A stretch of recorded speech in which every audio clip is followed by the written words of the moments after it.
It's morning in Los Angeles and it's morning in America. I am your host, Casey Phoenix, and this is my morning political thought.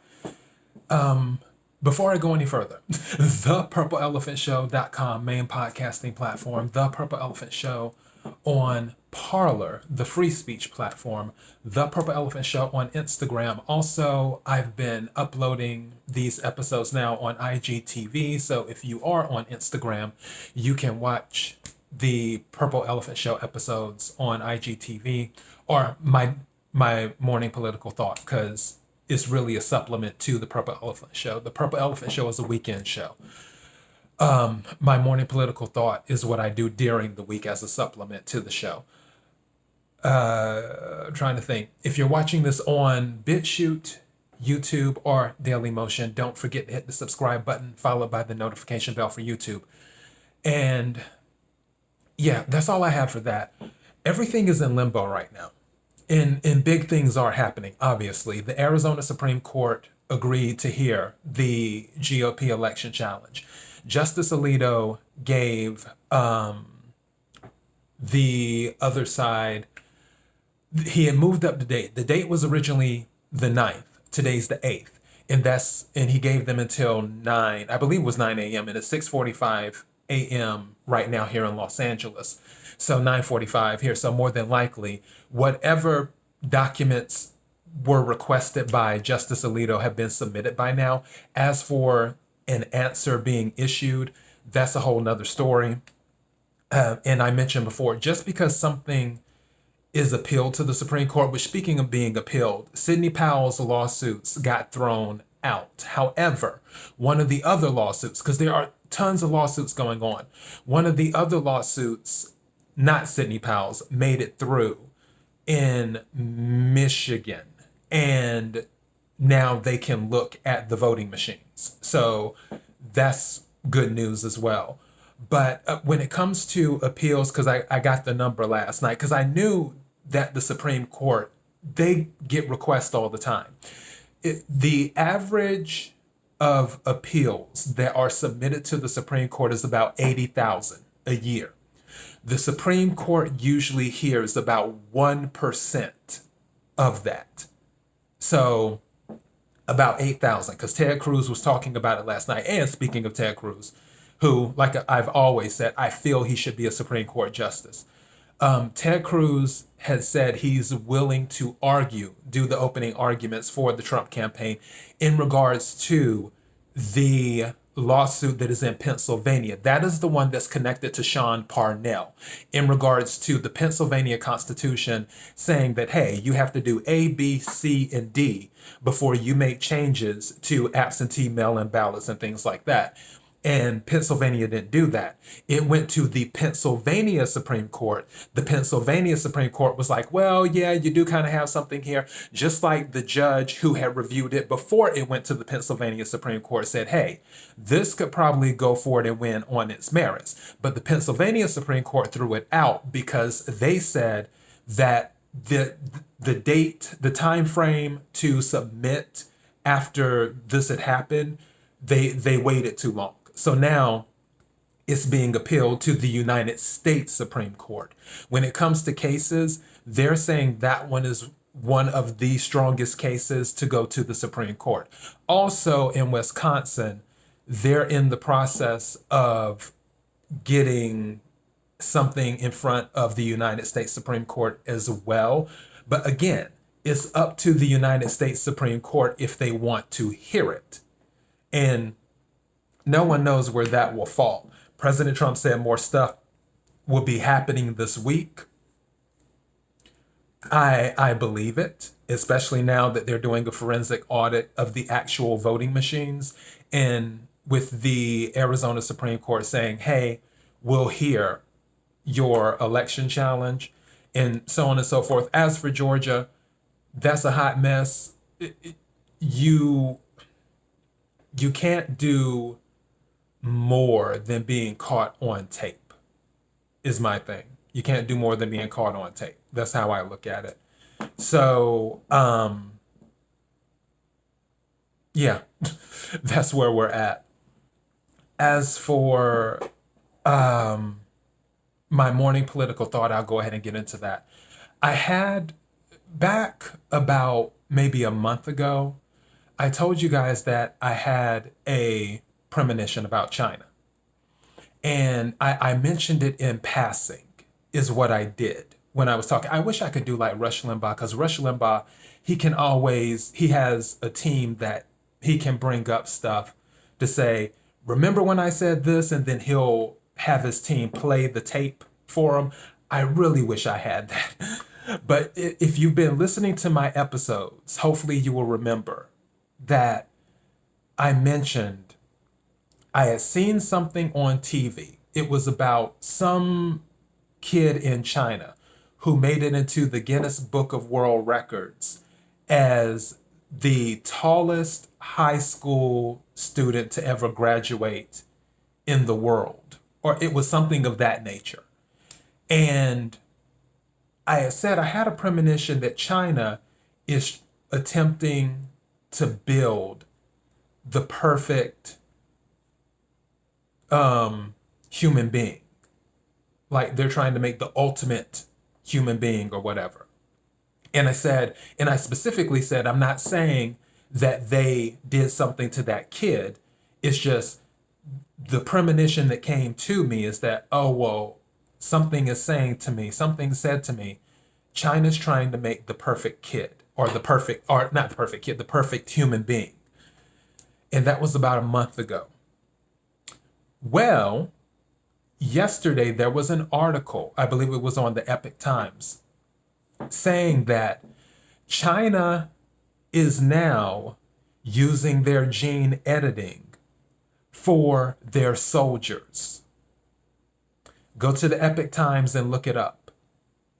China is using it. Just type in, you can do Epic Times if you do it through a search. Epic Times, China gene editing soldier. That should bring it up. So they're using gene editing to make their soldiers more advanced, almost like a super soldier, almost like a Captain America, except I guess it would be Captain China. I don't know. But that's what I was picking up before. So another one of my premonitions is come to pass.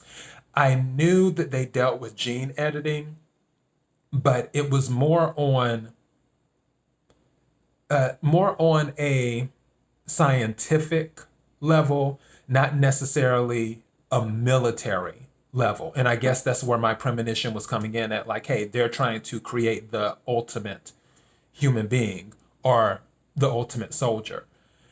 And I was just thinking about things. And then, of course, with Tucker Carlson's segment yesterday, when he was talking about all of these people who have been taking payments from China, he brought up the thing at one of these economic forums that this guy spoke at. And then, of course, China took it down. But the guy was talking about how China has all of these high-ranking people on their payroll. And I mentioned it before, and I'll mention it again. It just shocks me that people are willing to sell out their country for money. And I'm a card carrying capitalist. I believe in capitalism. In Lord knows I love money. So yeah, but some things are just a bridge too far. And selling out your country for money, that just doesn't set well with me. It doesn't set well with me. And when people do this, what they don't realize, and I'm telling you what I know. I know this. Some things I just know. And I'm not saying because I know everything, but what I know. Some things I just know.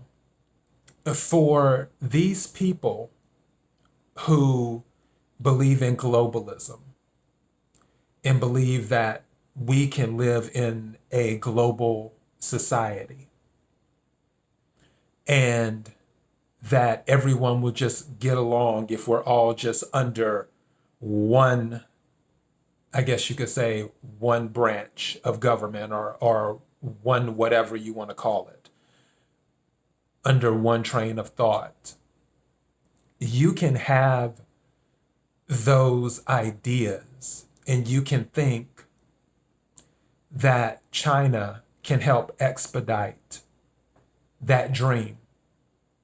But I'm telling you, what I know is that China does not believe in globalism. The Chinese Communist Party does not believe in globalism. China has the mindset that, yeah, we're fine with globalism as long as we're in charge of the globalism. That is the Chinese mindset. And if you don't acquiesce to what the Chinese Communist Party wants, or Communist Chinese Party wants, people say it differently sometimes. If you don't acquiesce to what they want, then you will become expendable. That's what I'm saying. There isn't a society, this utopia, where all the countries are connected and we all just get along and we're all equal. It doesn't exist. It won't exist. The only thing that will exist is China calling the shots. That's what will exist in a globalist society. That they are the head of the globalist society. And if you don't follow their rules, if you don't do what they say, then you will become expendable. They will bring down the full weight of China and any other resources from other countries on you until you do what they say, or until you are removed completely from the picture. A lot of these people who sell out their countries, and I'm not just talking about the United States, I'm talking about all over the world. China's paying people all over the world, and they're just taking the money like there isn't an issue that will happen in the future. They're not thinking about the long game. And it's kind of sad. It really is. It's sad that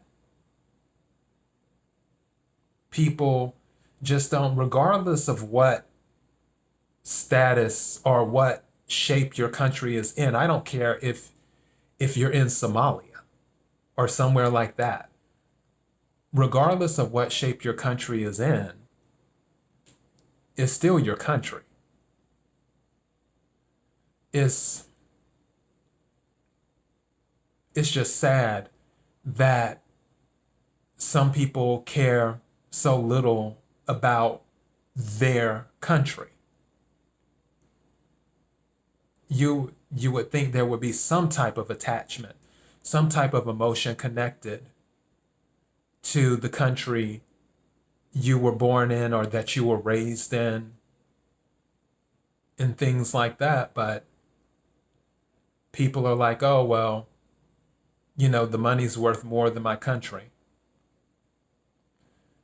And in the short term, yeah, you'll have money in your pocket. You'll be a millionaire. I think, what did they say on Tucker Carlson last night? That one professor was making $50,000 a month to give information to the Chinese and refer scientists to the Chinese. And I can't really knock China for what they do, because my mother always said, people will only do what you let them do.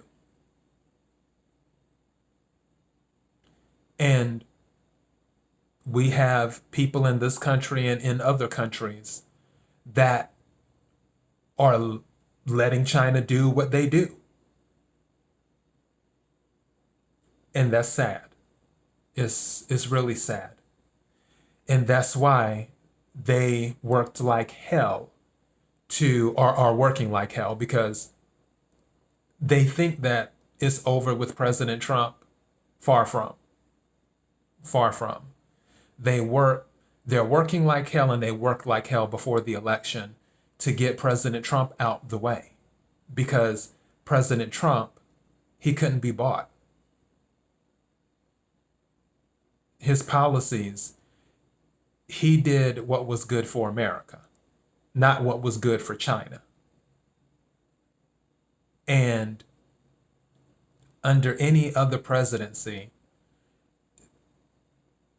they would just continue to extract wealth out of the United States and into the rest of the world, and also into China, obviously. So with them, it's like all of these pieces are on the chessboard, and China is moving everything and bringing everything together. And it's like people just don't see it. People were talking about Russia and a whole bunch of other things. They're still talking about the pandemic. The pandemic on a scale of 1 to 10, regardless of how many people have been affected, it's like a 1 compared to the threat of China. It's like a 1 if you were to compare them. China is a level 10 threat. The Chinese, and let me rephrase. The Chinese Communist Party is a level 10 threat, not China as a whole. Because the people of China, they're not thrilled with the Chinese Communist Party. However, it's difficult for them to change their system. But something eventually will have to give. And it's just, I don't know. It's going to take some people who care about their countries and some people who can't be bought. And like I said, it's a sad situation. We'll see where things go. But that's my morning political thought. I just thought I would bring that up, especially since I had brought up creating the ultimate human being before, probably about 3 weeks to a month ago during one of my episodes. And then an article drops that they're using gene editing to create this super soldier to a certain degree. So yeah, here we are. Anyways, thepurpleelephantshow.com, main podcasting platform, The Purple Elephant Show on Parler, the free speech platform, The Purple Elephant Show on Instagram. If you're watching this on BitChute, YouTube, or Dailymotion, don't forget to hit the subscribe button followed by notification bell for YouTube. That will let you know when I upload new videos. Thank you to everyone who's been supporting the podcast. Thank you to everyone who's been subscribing on YouTube and on BitChute and everything else. It really means a lot to me. Because like I said, I enjoy what I do. I enjoy talking about this stuff. And I enjoy that you guys listen to my little old opinion. So thank you again. Until next time, be blessed.